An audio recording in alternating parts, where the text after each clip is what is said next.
ついに二人は魔女の館があった場所にたどり着きました。怪物になった魔女が押しつぶしたのでしょうか。かつての魔女の館は今は見る影もない瓦礫の山になっています。その破壊の跡を目で追うと、少し先に魔女の姿が見えました。怒りに我を忘れ、館の周りの森をところ構わずその巨体で押しつぶしています。Look at the princess's dress. Keeps flashing. 王子、どうしよう。話を聞いてくれそうな感じじゃないよ。姫は困った様子で王子に問いかけます。Why is he smiling? It looks like he's smiling. The princess is all distressed, and he's like, huh, I'm happy. そうなんだ。でも大丈夫だよ。大丈夫？一体何が大丈夫なのか。姫はいぶかしげに王子を見つめます。姫はとっても強いからね。王子。王子はこんな状況で冗談を言っているのか、それとも本気で言っているのか。姫には理解できず、ただうろたえるのみです。魔女のうなり声と地響きが二人のやりとりに割り込みます。魔女は姫と王子に気づいた様子で、明らかな敵意を二人に向けて近づいてきます。二人が森や魔女の大切なコレクションを燃やした犯人だと知っているようでした。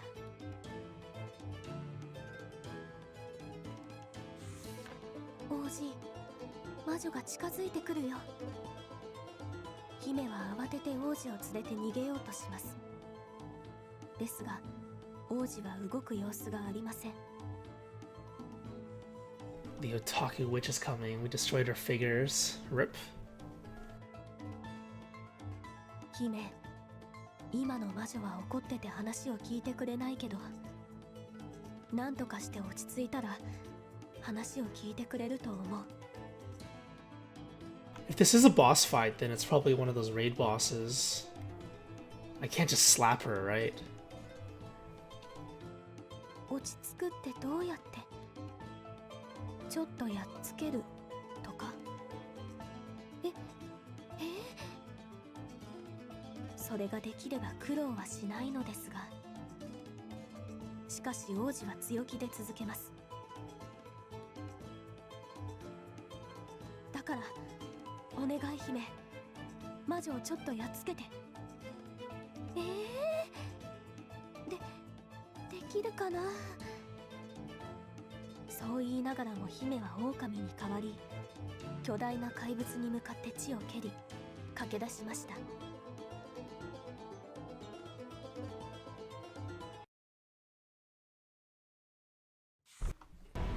Oh, geez. The princess still with me? Why? Oh, it's not that big. I thought it was like the size of the forest. I guess I could slap her. Oh no. Why is the prince still with me? Holy. I see. I guess. Oh! I gotta keep moving. Okay. What if I just leave him though? Is that okay? I'll just leave him back here.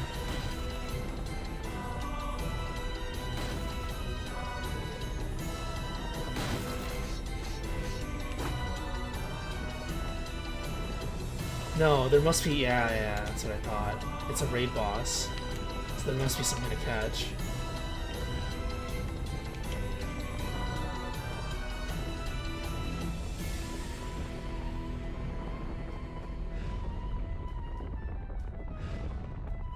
Oh, this is the remix of her shop music. I like that song.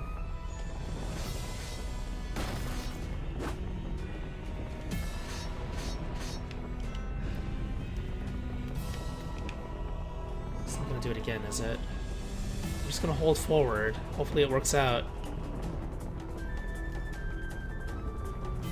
Seems like it's okay.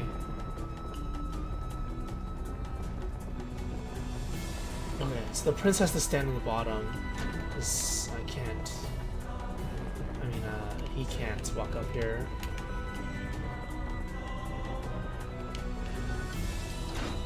Oh, crap!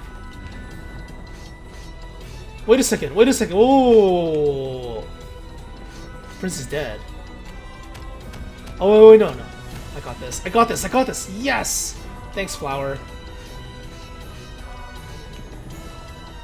Oh my god! Scary, scary. Okay. No, no, no, no, no! I see. Do I get a checkpoint at least? Okay, I do. Just make him walk forward. I'm too lazy to hold its hand.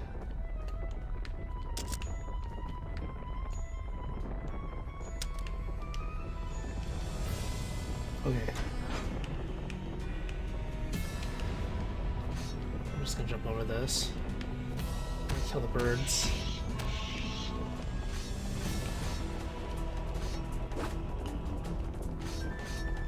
This is terrifying. So I can't drop it too early, otherwise the prince gets pushed up and dies. So now.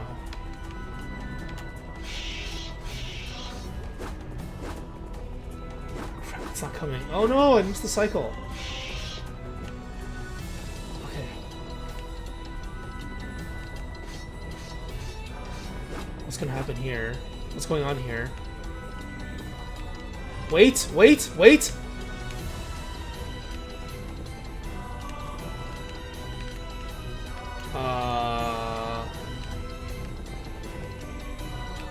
Oh, there's a...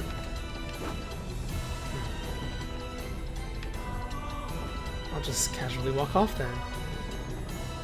Okay, I know what to do now. I missed that lever. I don't know why. I always miss the lever. Just don't pay attention to it.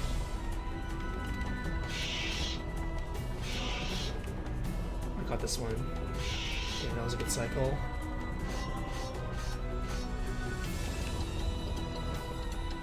Am I supposed to hit it now? Oh, that was so close. Holy.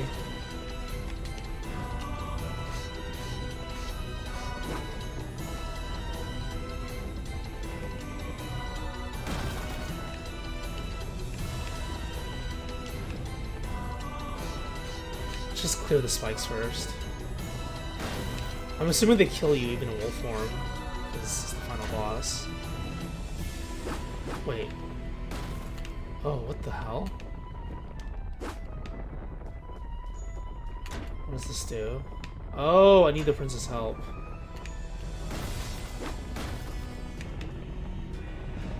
What if she attacks the prince, though?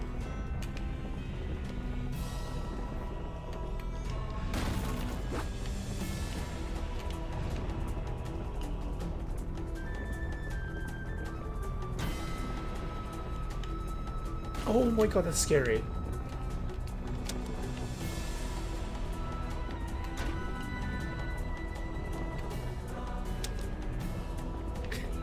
Nice.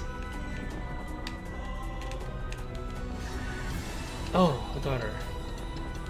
I'm assuming it's 3 hits. Okay, phase 2 then. Most bosses are 3 hits. No, the prince!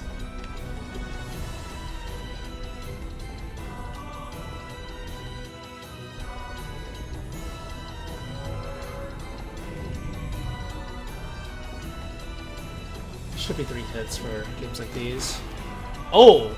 Goodbye, boar. Okay, so it's back to ground hazards. I'm just gonna run. Never mind, there's still this. Oh, I can kill the boars. Okay, let's do that then.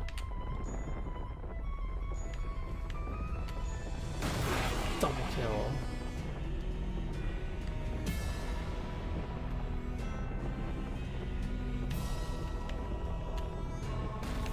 Damn it. So it flashes 5 times, I think.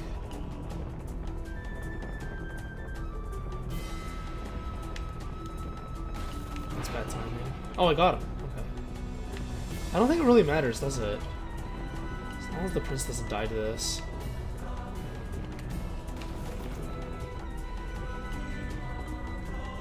The scariest part is here, because I gotta stay still. Crap! Oh my god, that almost killed me, because I got stuck. Holy... Oh, jeez, it does matter. I see, that's where it takes me. Oh, the rapidly attacking. Okay. That's gonna be kind of scary to deal with. Secret?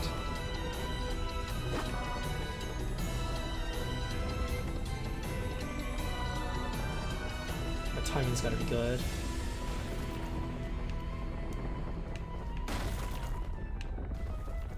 I know there's like an active frame a split second afterwards.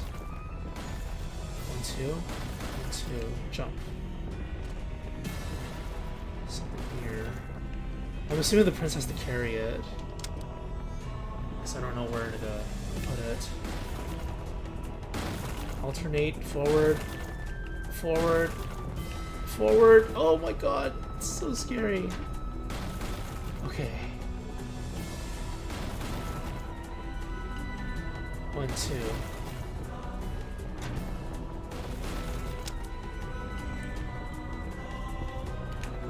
Holy crap.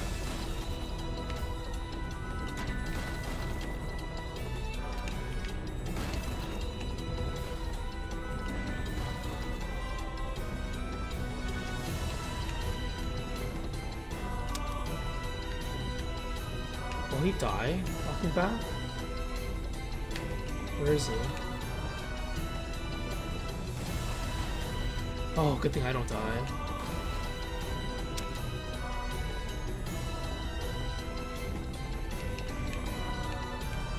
Ugh! I didn't die from that, did I? Is the witch getting bigger? It looks bigger now.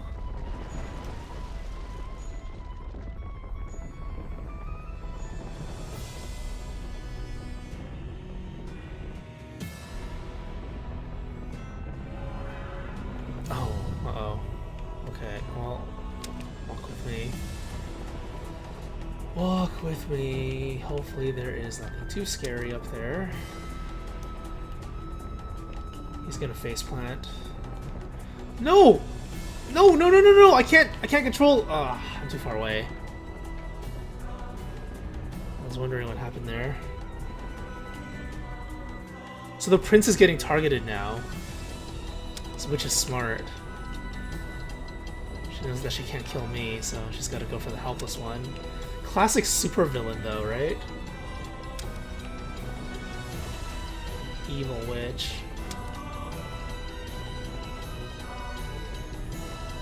Please just drop. Oh, the faceplant! Run! Oh my god, that's so terrifying.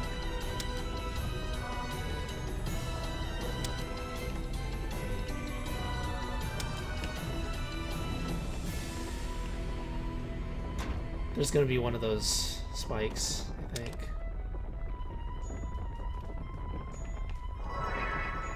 Okay, we made it. He better not die from that. That would have been so terrible.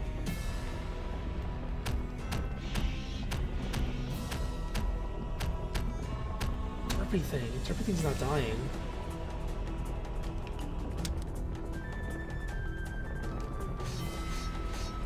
No, no, no, no, no, no! Stop!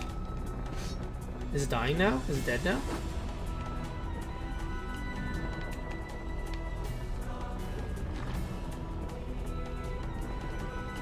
Oh, it's dead. Okay, good. Far away. Wait, does the prince die if it goes too low? Platform? I don't really want to test it.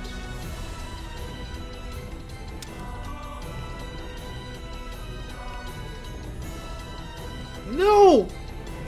Okay, I guess I'm testing it then. Oh no, he's fine, he's fine. Only the derpy thing died. Oh, this one's kind of tricky. I gotta go from high to low, right? So this is high. And then... this. Oh my god, he's gonna faceplant! No, he's gonna faceplant! Oh, that faceplant though. That's so scary. He bumped his head.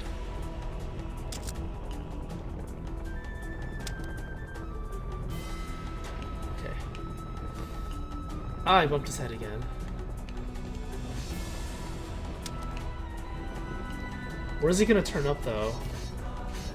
Is he gonna be with me now? No, of course not.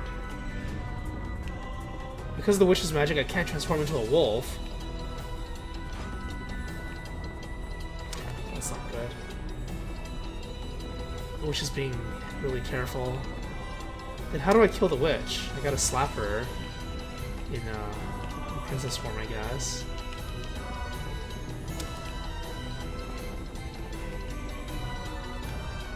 Oh, I gotta raise it again.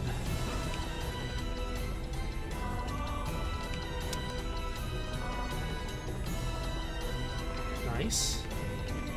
Where is he? Uh-oh. The prince is up there. Holy... Wait, is the prince gonna have to talk to the witch? I can't transform. No. What do I do? Oh crap. Oh crap! Oh my god, what's going on? The dodge phase?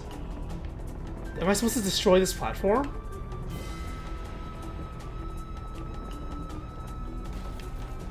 I think I am. So I can teleport up there with him.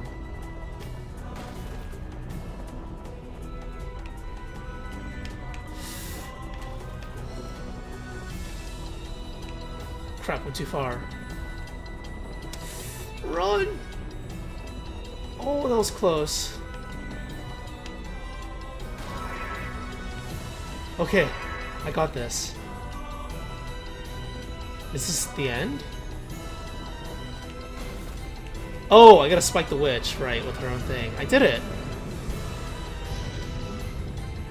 That was a nice ending. Clever way to kill her.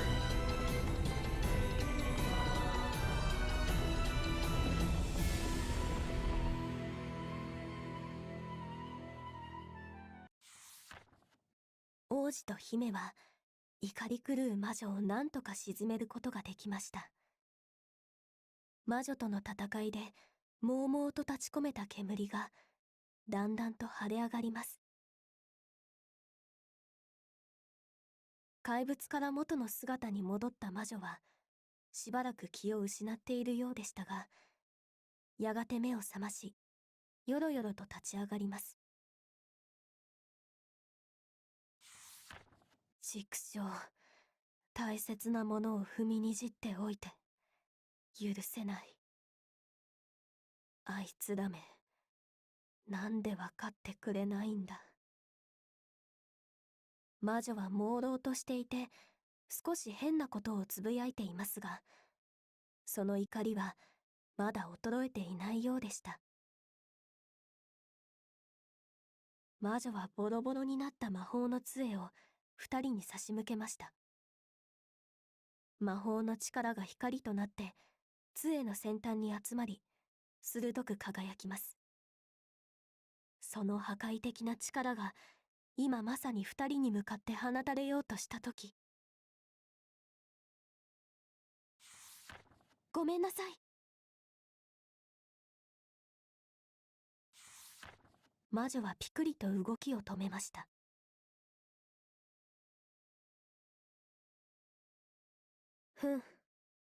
ちょっと見ない間に素直な心を少しは身につけてきたのかい？そんなことでお前たちのしたことを許してやるとでも思うのか？言葉とは裏腹に魔女からはさっきまでの土器がなぜか感じられなくなっています。Apologies, OP. そういやお前は私に何か用があったんだったね。魔女の言葉に姫は王子を連れて魔女に会いに来た理由を思い出します。そうだった。魔女、お願い。王子の目を直してあげて。私たち、そのためにここまで来たの。姫のなりふり構わぬ懸命な態度に、魔女は顔を歪めます。その表情は怒りのようにも、愉悦のようにも見えました。へえ、私のコレクションと庭を焼いておいて、よくもそうずうずうしくお願いができるものだ。しかしまあ、私は寛大な魔女だ。お前がそれ相応の代償を支払うというのなら、その願い、聞いてやらんこともないよ。眠るような口調で、魔女は言います。どうすればいいの？お前がここに来た理由のすべて。それをもらおうかね。それって。姫は嫌な予感に、背筋が冷たくなるのを感じました。王子さ。そんな。と言っても、王子の命をもらうわけじゃないよ。私は魔法の代償に命は取らない主義だからね。姫は少し安心しますが、魔女は代償の話を続けます。お前の王子に関する記憶を全部奪わせてもらおう。それに、姫に変身する魔法も返してもらうよ。ああ、もちろん歌声は返さないよ。当たり前だね。Rip. I guess there's nothing left then. 本来なら目を直すのにこんなに代償は取らないんだけどね。余った魔力は、お前たちに焼かれた森を直すのにでも使わせてもらうさ。狼のすべてを捧げろと言わんばかりの魔女の要求。どうだい？これだけの代償、お前に払えるのかい？自分勝手で嘘をついて生きてきたお前が、ただのちっぽけな人間一人のために。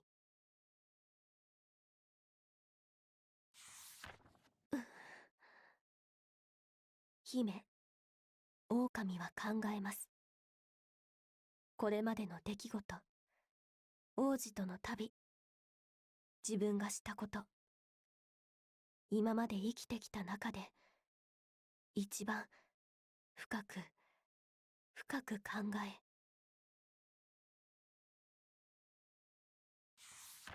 わかったわ。その代償を払うから、王子の目を直して。狼は王子のために、代償を払う決断をしました。ダメだよ。僕のために、そんなことさせられないよ。王子はとんでもない条件を受け入れようとする姫を止めようとします。姫は王子の手を握り、王子に語りかけます。いいの、王子。私は王子の目を傷つけてしまった。だけどそれをごまかして、王子の目を直せば、それだけで王子と仲良くしていいって思ってた。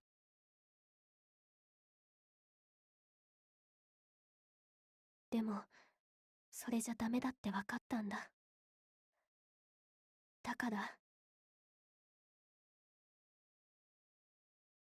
王子、傷つけたり嘘ついたりしてごめんね。そして王子が何かを言い返そうとした次の瞬間、取引成立だね。姫と王子に割り込み、魔女は魔法の儀式を始めます。魔法の力の波によって姫は囚われ、王子は弾き飛ばされます。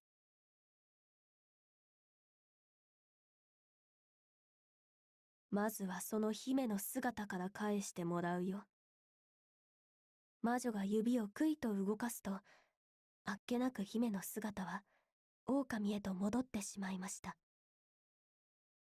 もうどれだけ念じても姫の姿には戻れません。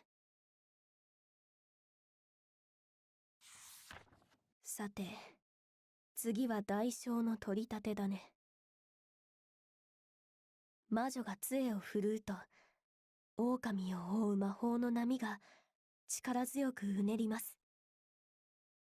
狼の精神はゾワゾワと魔女の魔法の力に掌握されてゆき、意識がどんどん遠のいていきます。姫！音を頼りに王子は狼の方へ駆け寄ります。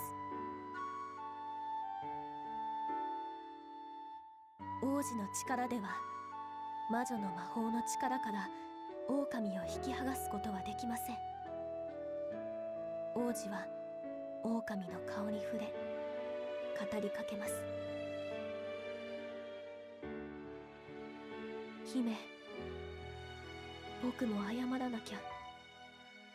あの時化け物なんて言って嘘つきなんてひどいこと言ってごめんね。姫の気持ちに嘘なんかなかったよ。姫は嘘つきなんかじゃなかった。だから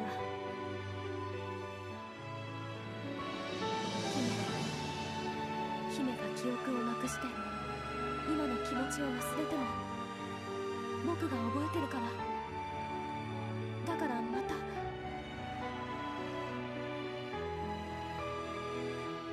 そこで狼の意識はほとんどなくなり、王子の言葉を最後まで聞くことはできませんでした。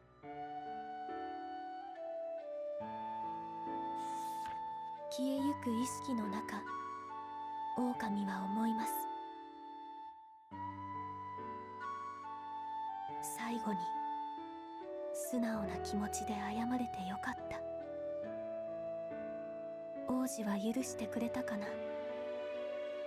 仲直りできたなら改めて友達になってもらって、それからもっと仲良くなりたかったな。そして狼の意識は真っ白になりました。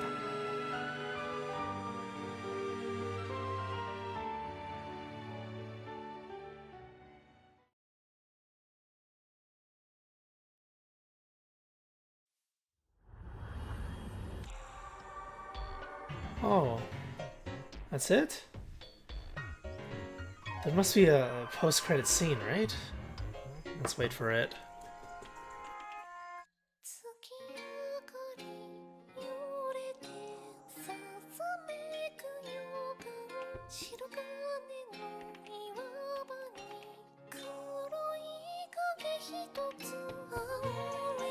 Oh, I guess it just shows the prince being a prince again.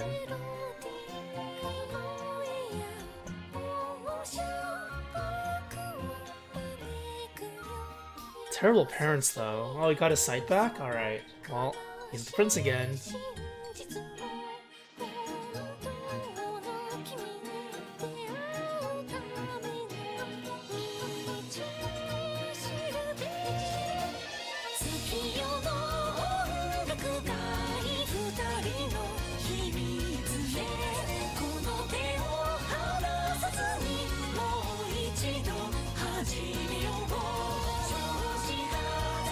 derpy thing didn't attack him.「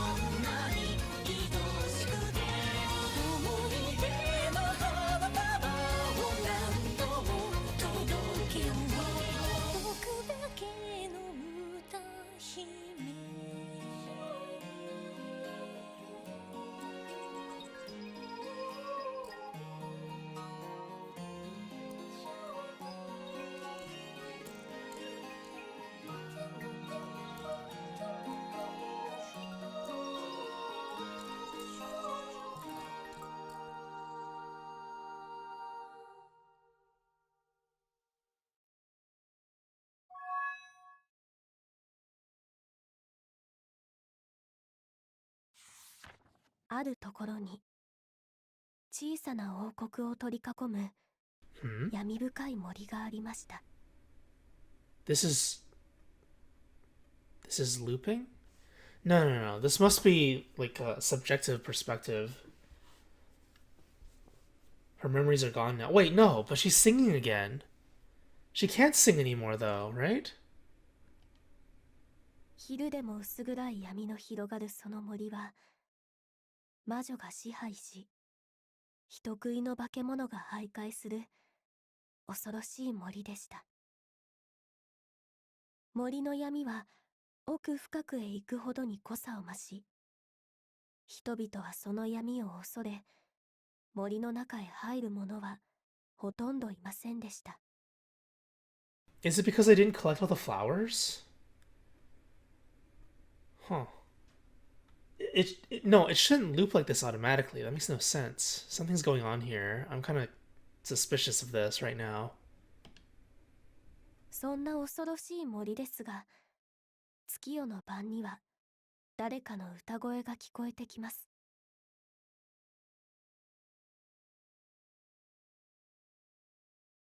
いいえ、それは歌とは言えないほどに Oh, there we go. 随分と下手くそなものでした。声の主は狼を思わせる姿の化け物。彼女は毎夜この小高い岩の上で寂しそうな声で月に向かって歌うのでした。なんで私は歌ってるんだろう。あんまり歌うまくないのに。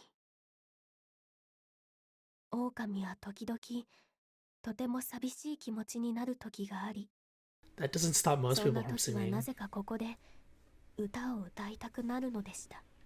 You just sing, terrible or not. It looks like, I don't remember if I mentioned this, but it looks like the flower is part of the wolf's tail.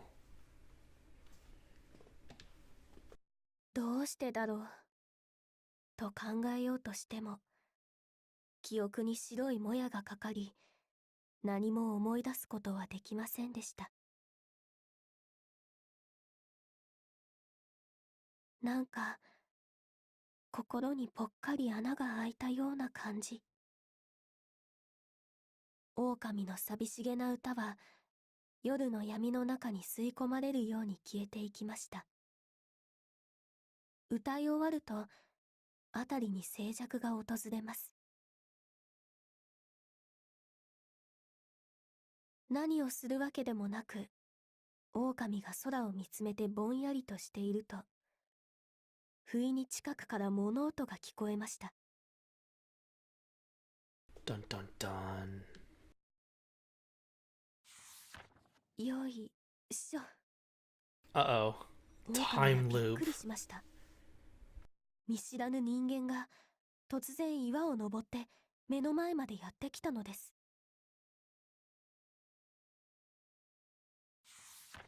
ですが、狼にとっては人間など敵ではありません。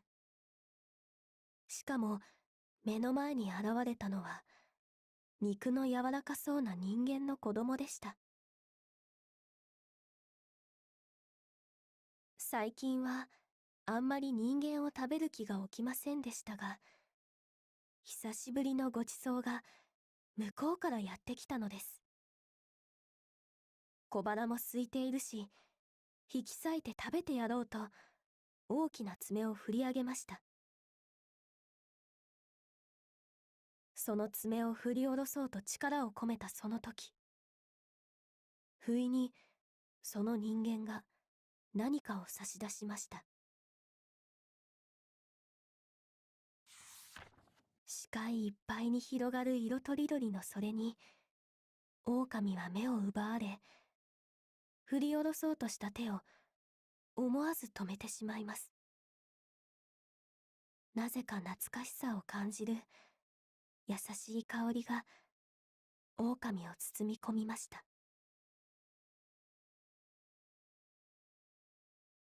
花。それはいくつもの花が束ねられた小さな花束でした。そうだよ。今までのお返し。そう言って、その人間は柔らかく微笑みました。狼には何のことだかわかりません。また会いに来たよ、姫。その言葉を聞いた瞬間、狼の目からポロリと涙がこぼれました。涙は後から溢れ出し、言い表せない感情とともに止まらなくなりました。狼には目の前の人間が何を言っているのか全くわかりません。だけど正体不明の大切な何かが心の穴を満たしていきます。狼は振り上げた爪をゆっくり下ろし、差し出された花束に手を伸ばしました。優しく握られた大きな手の中で、小さな花は静かに揺れました。狼はその場に座り込みます。花束を手渡した人間は嬉しそうに微笑み、狼の隣に座ります。狼のぼやける視界の向こうで人間の笑顔が揺れました。狼と人間は寄り添い、狼は歌を歌い始めました。それはお世辞にもうまいとは言えない、どうしようもなく下手くそな歌でしたが、人間は嬉しそうにそれに耳を傾けます。これまで月に向かって歌われていたその歌は、今は隣にいる人のために歌われます。それは不器用だけど素直な気持ちがこもったとても温かな歌声となり、夜の森にいつまでも響き渡りました。めでたしめでたし。Aww.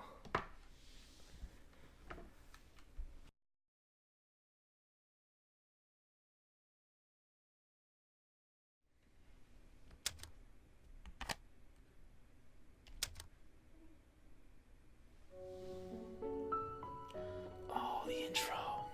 Title screen changed.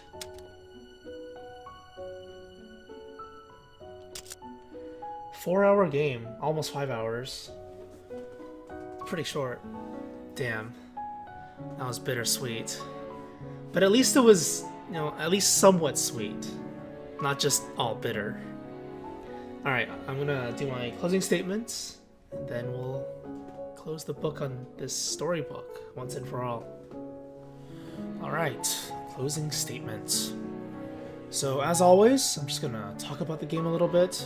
This is a reflection, not a review, but I'll be going over some of the aspects of the game that I mentioned during the playthrough with a little more detail. Starting with audiovisual. The aesthetics of the game, as you can see and hear, are pretty incredible. It's got the charming, hand-drawn, creepy, cute art style with some mysterious mystical, ooh. Sometimes unsettling, I guess. But always appropriate atmospheric music like this. So overall, the presentation is really nice. The art style is really simple. It uses the same style as the other creepy cute style games that they've developed, like Hotaru no Niki and Yomawari. But it's still done well. Like, you can clearly see everything well enough, and you know exactly what's going on, and you know the atmosphere it's going for. Like the background here, it looks like it's painted. And then the foreground, the characters themselves, they're like little scribbles sometimes. It looks like it's really rough, but then, you know, it's still very clear, and it lends itself to the mood. The monsters, the designs for the monsters in the game, I think it's really cool. Especially their little crazy derpy eyes. Some of them look crazier than others. And, you know, this is also that creepy cute aspect to it. It's really unsettling the way some of them look. Actually, let's look at some of them.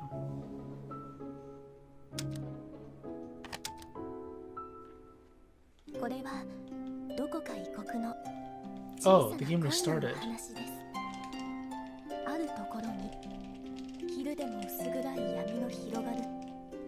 And I can't skip this. Okay, that's kind of annoying. Okay, so yeah, the art style just looks like a bunch of scribbles sometimes, right? Well, this is just rough, but still. Raw meat. But even the finalized versions of the characters, they kind of just look like, you know, they have little scribbles to them or like derpy things. That's the style. Nothing wrong with it. The style's awesome.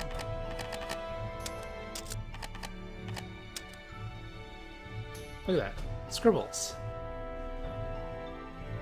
Scribbles as in like the lines. But like for the wolf, it's perfectly fine because you know, it's fur.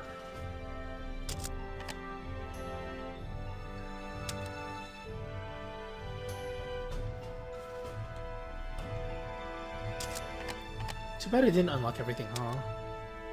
Oh, derpy things. Oh, I guess some of these monsters didn't make it into the game. Or those were like the first versions of them. Oh, I like the thing on the bottom right. The two things, I guess. The crazy eyes, and then the other crazy eyes. They all look pretty cool. What's this one? Lantern?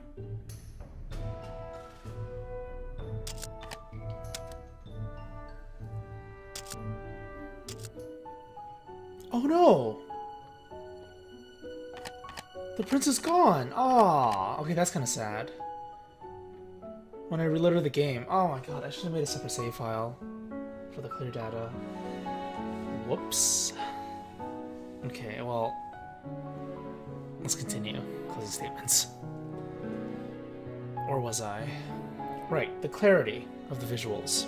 I think the only problem I had with the clarity in the visuals was the levers. But I think that was my own fault. Because they have yellow stripes on them. If you just pay attention to them, and they're pretty clear if you actually look for them. I just didn't look for them. So yeah, overall, the aesthetics of the game, I think the game actually excels at it. Mainly because I think they actually focused on it. It's one of the focal points. It doesn't try too hard, I think. Like, it's not a highly detailed, but kind of muddled mess of details. It's simple, it's clean, it's good enough. And the overall experience is like you're enjoying a storybook. It's got some nice illustrations, got some atmospheric music in the background. Looks great. So moving on to gameplay then. I want to get this out of the way before I get to the main part of the game, the story. The gameplay is definitely the weak point of the game. Mainly because I don't think that was a focal point. It's not that important. I never tried it, but I think you can skip the stages. I probably should have tried it there before I closed it. Yeah, there's a skip stage option in the menu. Usually when I talk about gameplay, I mention some of the core issues. Like, all games will have issues. There's no such thing as a perfect game. There's always something that can be improved. But in a game like this, there aren't that many gameplay mechanics to begin with, so I'm just going to list off a couple things. So the basic, most fundamental gameplay is hand-holding. You can't progress without hand-holding. This is really janky. The prince likes to let go randomly, and I think it has to do with elevation, because it happens when the elevation changes, like if you go up and down slopes or with bumpy terrain.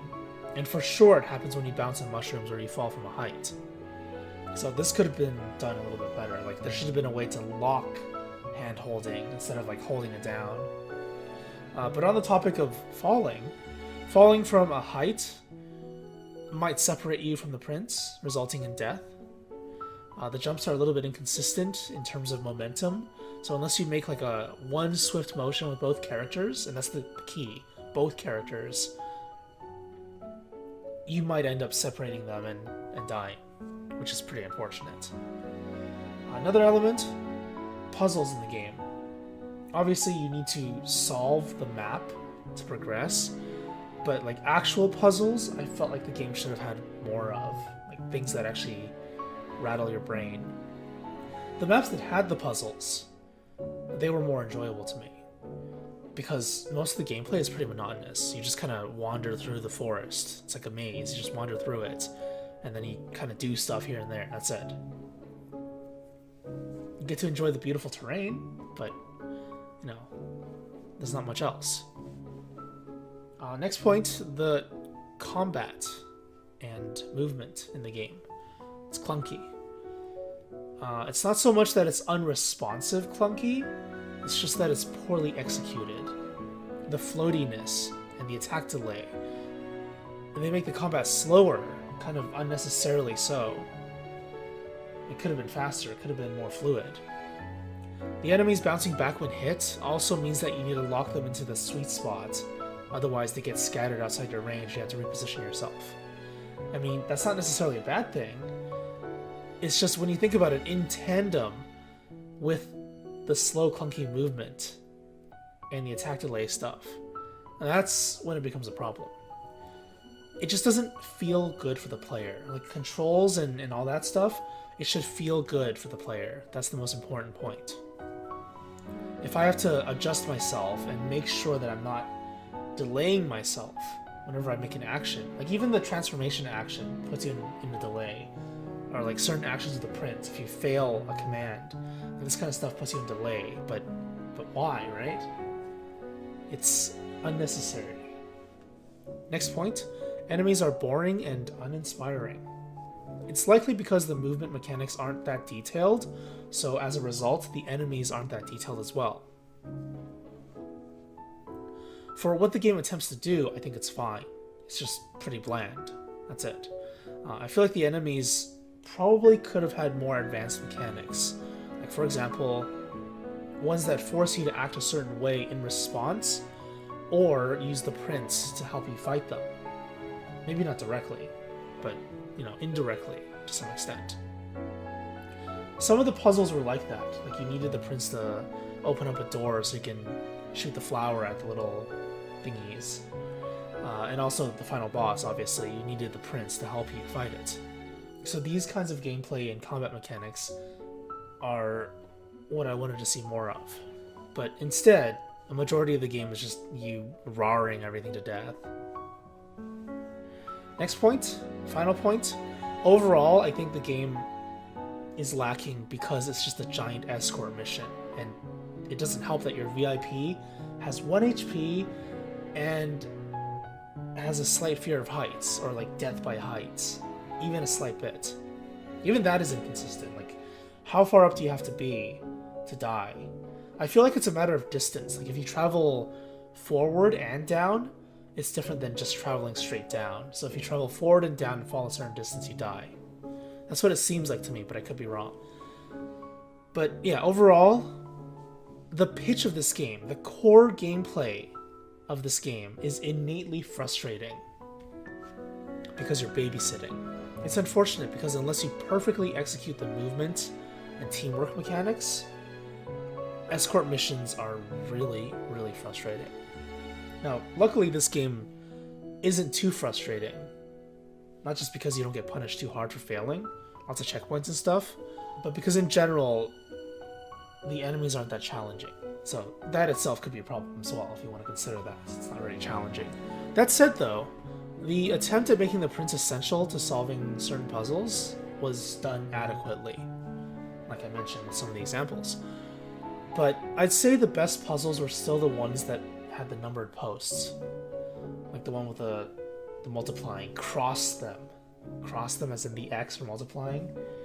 Didn't really pick up on that immediately, because cross has multiple meanings. I wonder if the Japanese version is more clear, though. Who knows? But yeah, this kind of stuff. The counting gem one was pretty dumb. But the riddles, they were fun to figure out.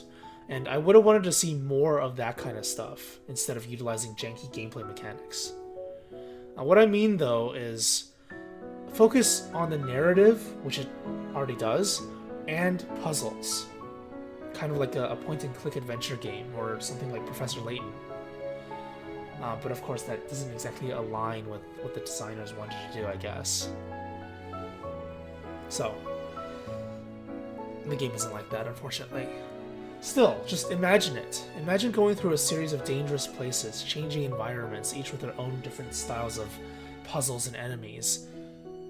And then the puzzles themselves, you'd have to think about them and get the prince to help you with them.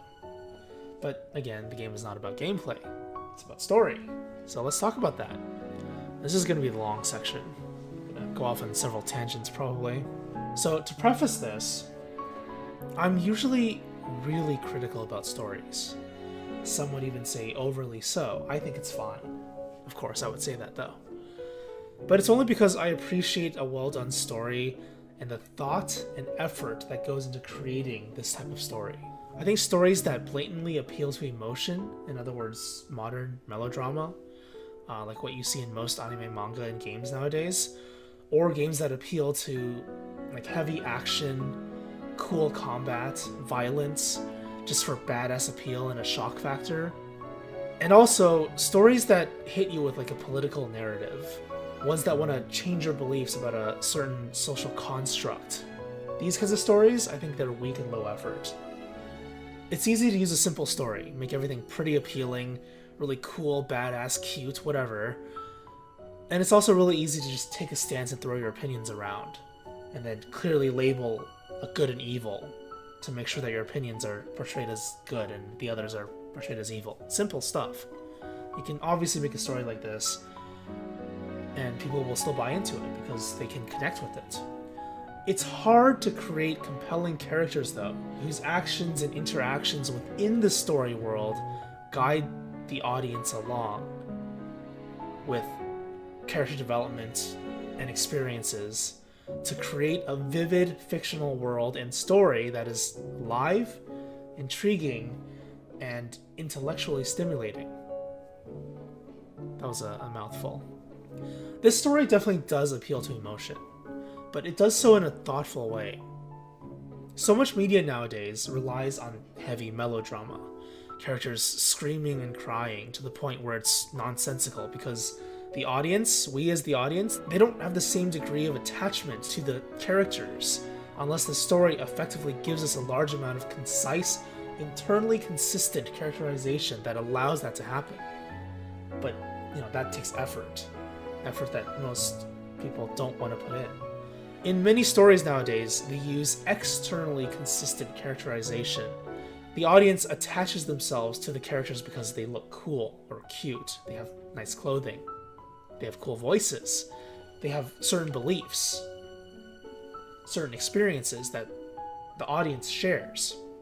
All these kinds of superficial aspects, external superficial aspects. And what happens is when the characters suffer emotional trauma or some kind of hardship, the audience feels attached because the character is relatable. And because the character is relatable, you feel bad because, they're cool, they're relatable, they shouldn't be in distress, they shouldn't suffer. But stories are in their own world. They shouldn't work like this. Stories and characters don't work like this. Stories should rely more on the story world and the ecology of that internal world instead of our own. That's not to say you can't ever rely on external factors, It just shouldn't be a focal point, unless it's part of the narrative theme. But appeal is not the same as theme, so it doesn't apply. This story has those qualities too, the appeal factors. But instead of just throwing out a bunch of bullet points on where to hit the audience next with emotional and visual appeal, this game at least tries to rationalize the thoughts and actions of the characters, although it's mostly through the wolf's perspective that we perceive. I mentioned this once during the playthrough. I said, I like it when stories attempt to explain things to us. Now, just to clarify what I meant, I didn't mean extreme exposition. In other words, like blatantly explaining everything, where the character just talks at you for a long time, like what I'm doing right now. Instead of interacting and subtly doing both storytelling and characterization through their actions and interactions, which is like the core aspect of good storytelling. When characters do stuff. Who knew, right? Most visual novels use this type of storytelling, this exposition style. It's extremely flawed because in real life, like a real person in general, real people talking, it's very unlikely that a normal verbal exchange is going to have one person speaking 10 paragraphs and then the other one responding with one sentence. It's an exaggeration. Maybe. Some games actually do that. But unfortunately, this has become the standard nowadays because it's easier to do. You just dump everything on the screen and make them read it, and then if there's some kind of attachment to it, it's like, oh, well, I feel something, yay.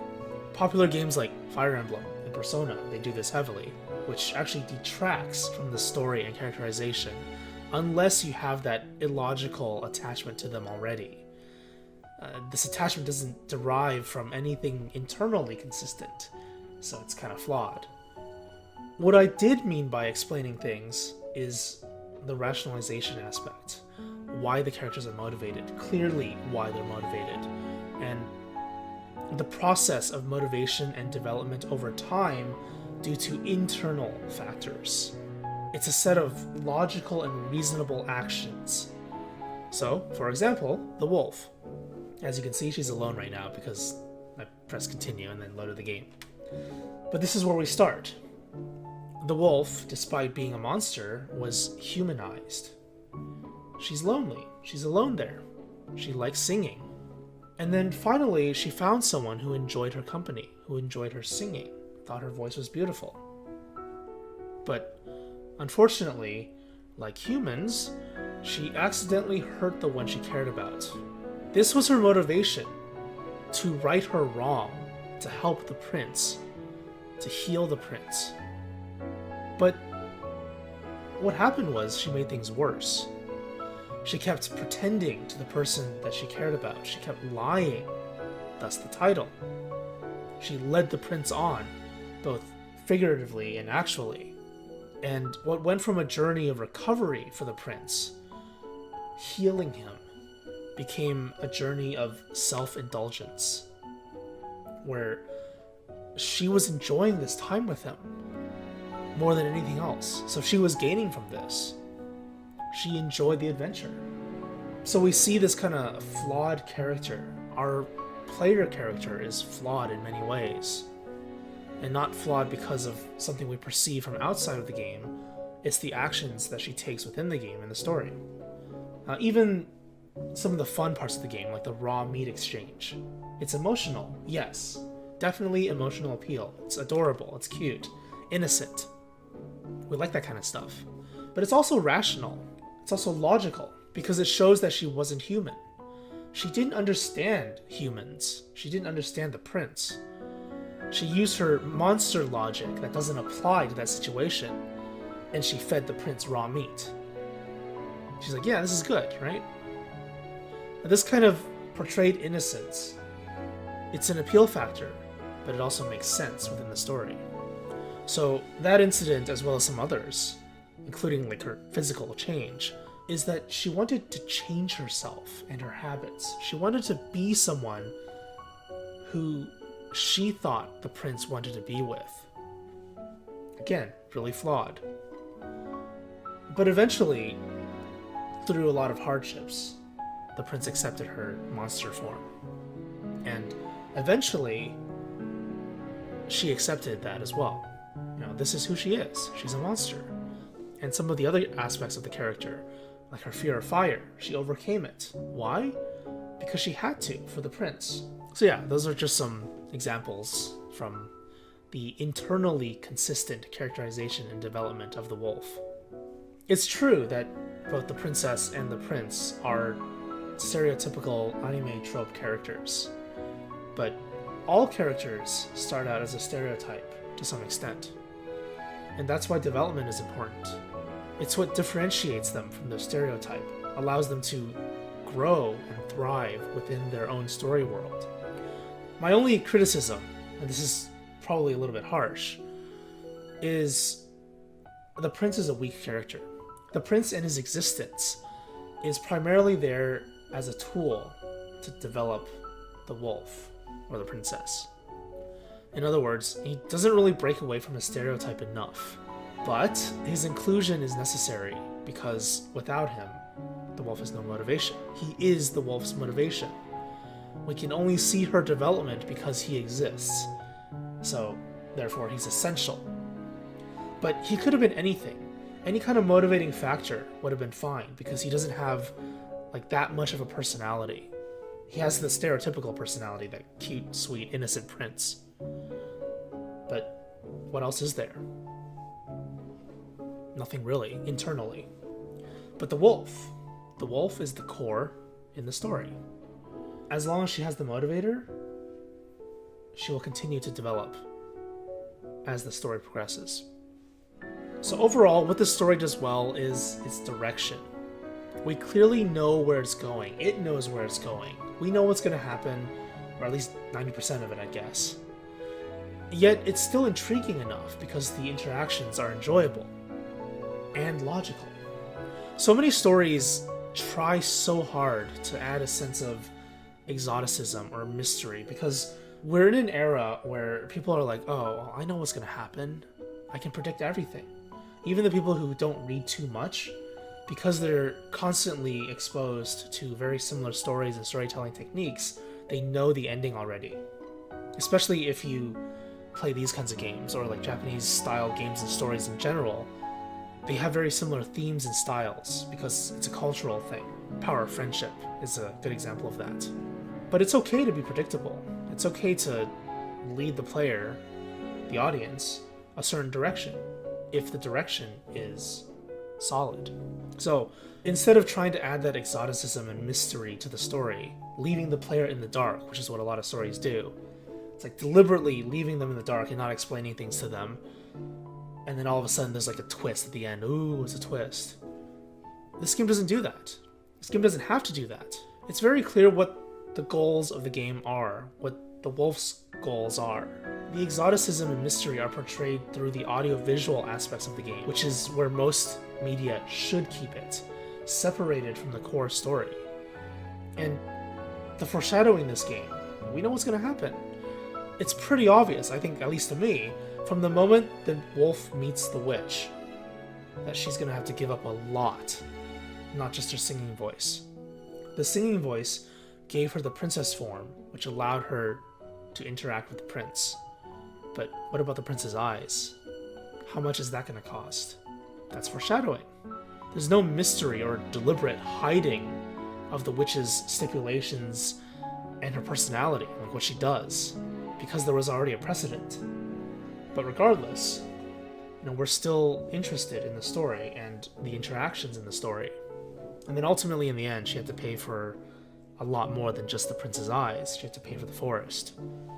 So even then, that was kind of a twist. There was a lot more to pay for than initially expected. But even that was kind of her fault, because she let her guard down. She was enjoying the moment.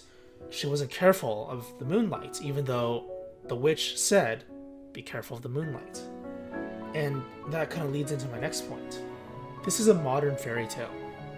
And as such, it borrows a lot of elements from fairy tales. The story's style, the progression of it, even the characters are very much like fairy tale characters. The warning from the witch, like I just mentioned, it's like Cinderella, for example. If the clock strikes 12, the magic will disappear. I think most people know that one. If the moon hits you, if the moonlight hits you, pure moonlight, you will turn back into a wolf. And then that started the whole fire incident, because she wanted to spend more time with the prince. She wanted to hold his hand. It's sweet, and it turned out to be bittersweet. So, like most fairy tales, it's not going to be incredibly mind-blowing for most people. It's not going to shock you unless it's the first time you're experiencing a story like this.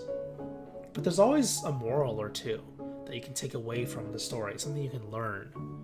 If not learn, something that reminded you of something you've learned before. And clearly this story does that. It's got several core themes, but I feel like the two main ones are being honest with yourself and others, and don't judge others by their appearance or even potentially any disabilities or conditions they have. So we see this through the wolf's appearance, the interactions with the prince being blind, the prince's parents treating him poorly, locking him up because he became ashamed of the family because he got blinded, this kind of stuff. The themes reflect that. Maybe somebody with less world experience or story experience, reading experience, will find it unique and inspiring, which is great. That's what fairy tales should do. But usually somebody with more experience will likely find the story to be simple, safe, even traditional. But regardless, I think it's still executed well and enjoyable. In other words, I think the writing quality and direction are good, and I also liked it. So it's good and I like it. Two separate things. Good and like are not the same. I won't go on a tirade about that. I usually like to talk about that, but leave it at this time because I went through a lot of stuff already. Anyway, let's wrap this up. I hate to say it because I actually enjoyed the game, but it's hard to justify buying this game, regardless of enjoying it. Just critically speaking, it doesn't offer enough strong gameplay, and it's a little bit too short. And this is not a cheap game, at least buying it full price. It's $40 for a 4 to 5 hour game. It's not really worth it. This game is a storybook experience, but even when you consider it like that, how often do you buy a book for $40 and only read it for 4 to 5 hours? It's probably not that often, unless you read really, really fast. Longer books. Some of the longer books in my collection, ones that are special edition or extremely thick, the ones that are actually $40 or more, these books, even compilation stories, that are like, 500 to 1,000 plus pages? Some of them weren't even $40. Some of them were like 20, 30 at most. And, I can read them for a very long time. So yeah, in terms of the value for this game, I would say just get it on sale. The value sucks. Just to put it. It's a really, really straightforward. Value sucks. It's kind of like some of the other recent Nipponichi games. Yomawari 2. Still haven't played that yet because they slapped a huge price tag on it as well. And my experience with Hotaru no Nikki and the first Yomawari told me not to get it. So I'm just waiting for it to go on sale for a lot less. But I felt like this game was worth it, mainly because a lot of the stuff attracted me to it. Like, that's the first thing you have to notice when you're looking at a game. What appeals to you immediately that makes you want to experience the game? And then after you take the appeal factors to convince you to play it, you have to think about it critically. Like, is this actually a good game, all things considered? The appeal is the first step. It's cheap. It's it's on the surface, superficial. I felt this game was worth it, but I don't think most people will. It's way too expensive. And I think part of the reason is because it's a low-budget game. I think most people should realize that. Even the localization was cheap. There was no English voiceover. That's only one of the elements.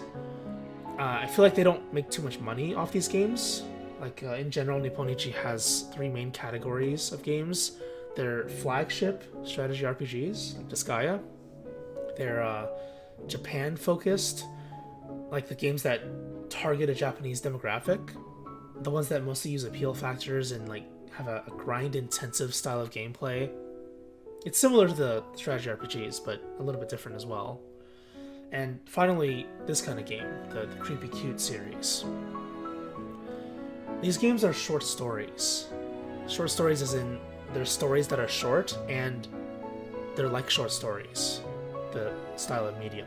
If you like this kind of Tim Burton style aesthetic, creepy cute, short and sweet story, then this is probably something you'd enjoy, and I would get it. But still, I'd say just get it on sale if you really want to experience it for yourself. Hopefully you find that the game is more valuable than what I give it credit for. Critically give it credit for, not emotionally. Alright, I guess that's it. Long closing statements as usual. It's been fun, but all stories must come to an end eventually. The wolf and the prince lived happily ever after, contrary to what you see on the screen, because I ruined it. So it's time to close the book. I'm Ventus. This has been The Liar Princess and The Blind Prince. Thanks for watching. I'll see you next time.